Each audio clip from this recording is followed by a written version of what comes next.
গ্রামের এক কোণে ছোট্ট একটা ঘরে থাকত রহিম নামের এক কৃষক।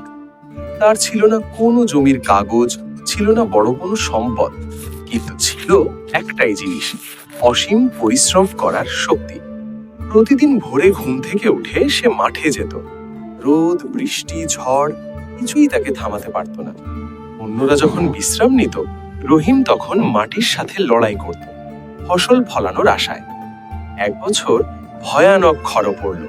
গ্রামের অনেক কৃষক হাল ছেড়ে দিল, কিন্তু রহিম থামল না।